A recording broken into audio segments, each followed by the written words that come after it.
Você tá bem? Não, bem ou não? Seja sincera. Tá bem? Não, bem ou não? Seja sincera.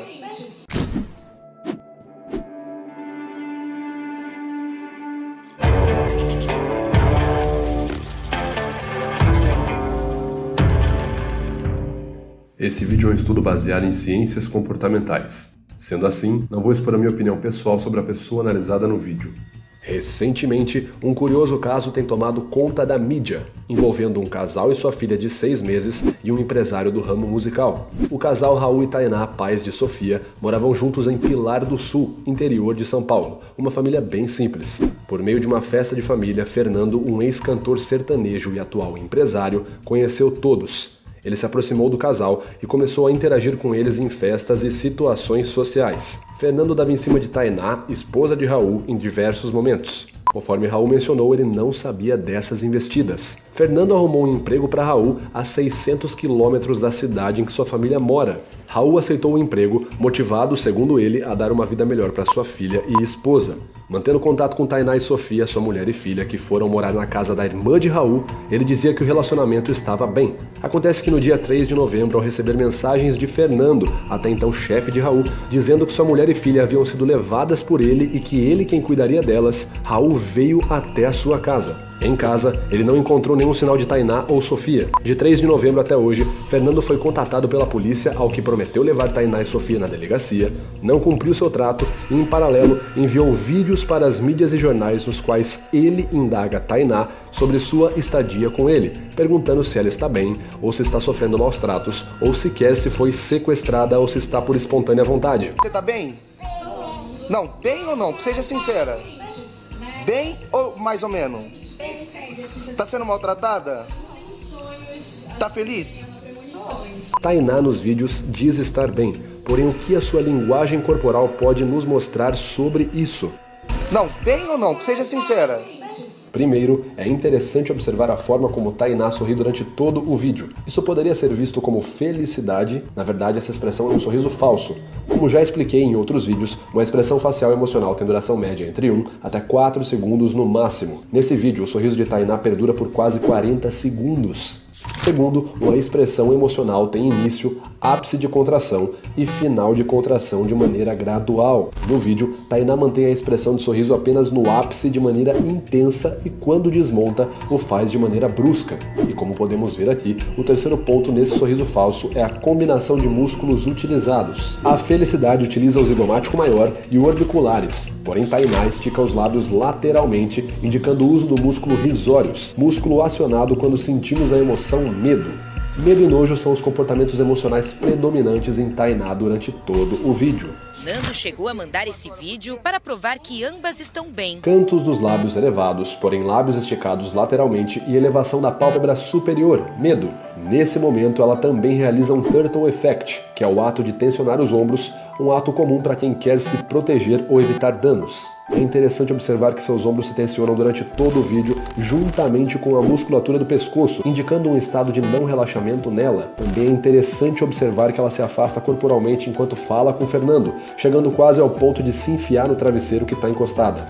Ela também exibe gestos pacificadores, mexendo em seus dedos, indicando ansiedade, outro ato que não ocorre em relaxamento por felicidade. Temos uma lista de expressões emocionais de medo e nojo.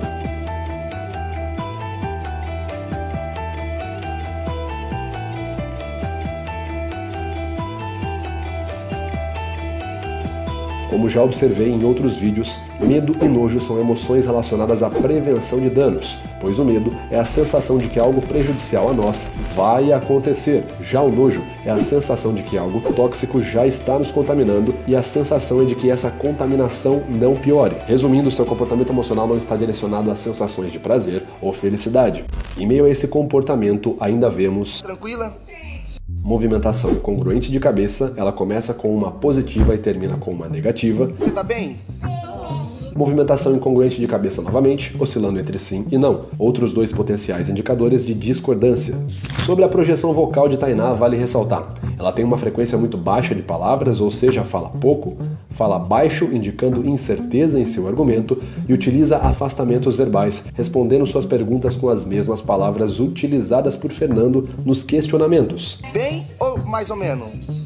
não há uma mensagem direta por parte dela, sem que Fernando ordene primeiro. E curiosamente, no único momento onde ocorre uma espécie de entrevista ao vivo por telefone, a reação de Tainá ao ser questionada se está bem ou não e por que fugiu e como está essa situação na casa de Fernando, a sua primeira reação é chorar. Por que você saiu sem falar nada? Por causa que eu fui socorrer minha filha. Mas qual o perigo que ela estava correndo? Deles pegarem ela. Por que eles iriam pegar ela? Eu tô ouvindo que você tá chorando aí, né? Nesse momento específico, quando Fernando diz que Tainá não está na casa dela, a máscara de sorriso facial é desfeita. Você só tá aqui comigo agora por quê? Era pra você estar lá na... E podemos observar músculo depressor do canto dos lábios, músculo mentalis do queixo e região frontal interior da testa se elevando, uma expressão genuína de tristeza.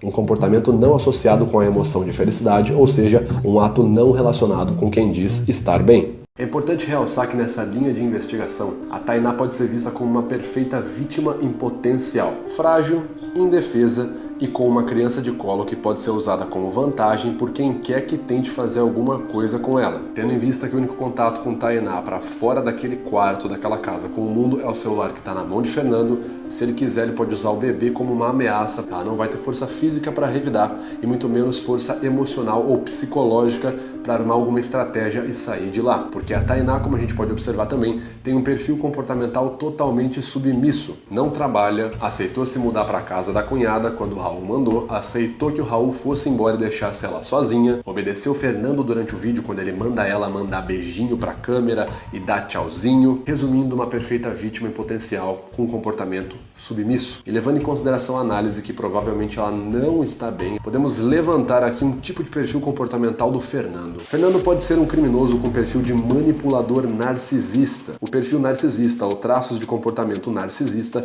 são termos utilizados para descrever pessoas arrogantes que se importam excessivamente com elas mesmas e com seus próprios objetivos e desejos antes de qualquer outra coisa ou pessoa. São pessoas que se veem especiais, por assim dizer, como se elas tivessem autorização para fazer algo mais, independente do que elas tiverem que fazer, que envolva outras pessoas ou outras coisas, para que o desejo delas seja suprido. As pessoas com traços comportamentais narcisistas mais elevados ou extremos são muito perigosas. Esse tipo de personalidade está fortemente associada à dissimulação e à falta de empatia. Elas literalmente enxergam as outras pessoas apenas como meios para chegar no seu objetivo. Criminosos como Charles Manson, que comandou os assassinatos da família Manson, apenas manipulando os seus subordinados, ou Jim Jones, o reverendo que por meio da sua autoridade induziu mais de 900 pessoas a se matarem apenas para serem, entre aspas, salvas, possuem traços narcisistas. Para a gente poder relacionar esse tipo de personalidade, a gente tem que saber o que é que elas fazem, quais são os traços comportamentais, algumas ações do tipo do perfil narcisista e o que o Fernando fez e faz na vida dele, para a gente poder correlacionar isso. Necessidade de controlar situações. As pessoas narcisistas sentem extrema necessidade de tomarem a frente sempre nas situações. Porque, tipo, ele ia na frente,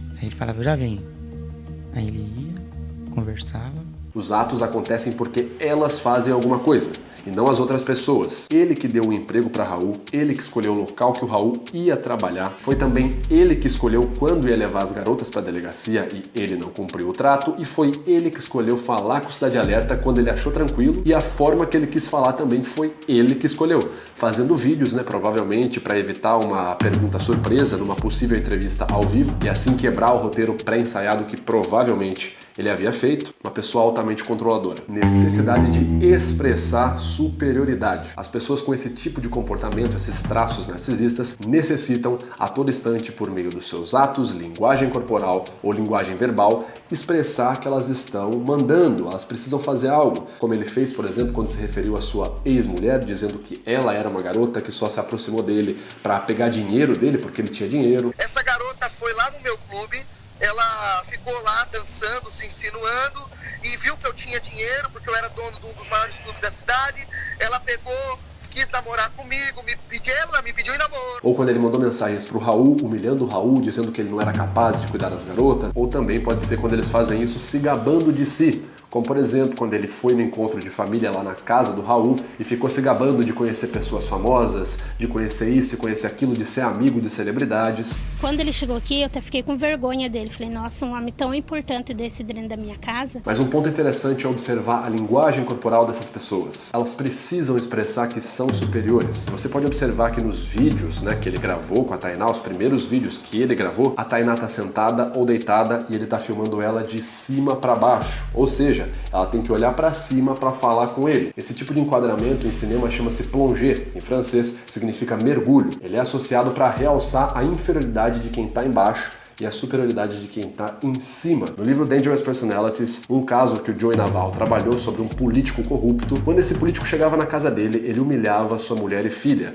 obrigando elas todas as noites a sentarem no chão, enquanto ele, sentado numa cadeira, falava quais tinham sido os erros que elas tinham cometido naquele dia, como se fosse um rei no trono falando o que precisava ser falado. Narcisistas também tendem a ser o centro das atenções. Aí é só você pegar, por exemplo, quando o Fernando chegou lá naquela reunião de família, que ele era bem comunicativo, falava bem, todo mundo prestou atenção nele. A própria mãe do Raul, se eu não me engano, chega a comentar que ela ficou com vergonha porque achou o homem muito importante, o Fernando. Outro fato também interessante, pelas fotos mais antigas, dá pra perceber que esse cara fazia academia, ou seja, era uma pessoa que estava preocupada com a imagem também. Inclusive, esse tipo de comportamento de se preocupar com a imagem e ser bem comunicativo também era presente em Ted Bundy, um dos maiores psicopatas assassinos dos Estados Unidos, e ele utilizava o carisma justamente para reduzir o receio das suas vítimas e fazer com que aos poucos elas fossem se aproximando dele, sem dúvidas de que ele poderia fazer alguma coisa ruim. Outro ponto interessante é que narcisistas nunca estão errados. Lembra, na visão deles, eles são perfeitos, por assim dizer, eles sempre estão certos. É culpa de outra pessoa. Quando ele tá falando sobre a Tainá, ele diz que ela só veio morar com ele porque o Raul abandonou ela. Ele fala que ele não sequestrou,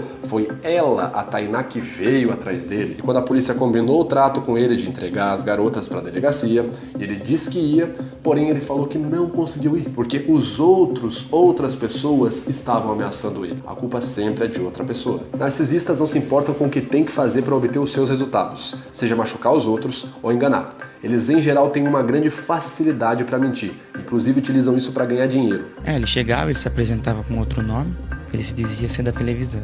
Isso chegou em escala policial, pois o Fernando chegou até a ter um registro por falsidade ideológica, ou seja, alguém que mentiu muito. Estelionato é um dos crimes mais comuns para esse tipo de personalidade, no qual o indivíduo se aproxima das vítimas, por meio do seu carisma consegue ganhar a confiança delas e fazer com que elas lhe depositem ou lhe entreguem uma certa quantia em dinheiro, e quando ele consegue isso, some. Em 2011, Fernando foi preso. Ele ficou preso por estelionato.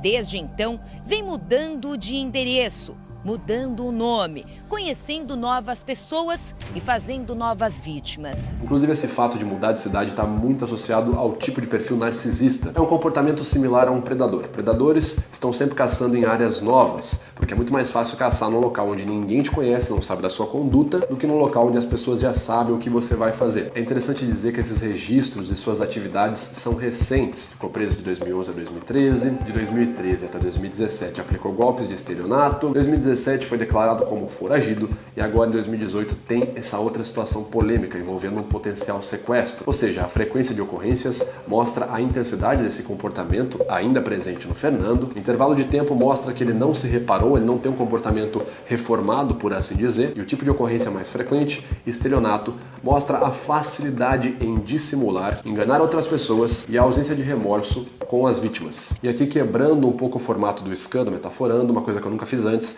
é deixar uma opinião pessoal, que na verdade é mais um alerta do que uma opinião. As pessoas desse tipo comportamental, os narcisistas perigosos, geralmente quando eles são confrontados com uma situação adversa, as reações são as mais infantis o possível, porque esses caras não sabem perder, por assim dizer. Então quando eles entendem que algo está fugindo do controle deles, eles gritam, quebram coisas, choram, berram, ofendem, brigam, ou seja, as reações são as mais impulsivas e emocionais que se podem ter. E no momento dessa reação impulsiva, eles vão direcionar toda a sua fúria para quem estiver perto. E nesse momento, nesse exato momento, quem está mais perto do Fernando é uma mulher fraca, frágil, indefesa e um bebezinho. Ou seja, se ele perceber que ele está perdendo, a probabilidade dele atacar as duas é muito alta.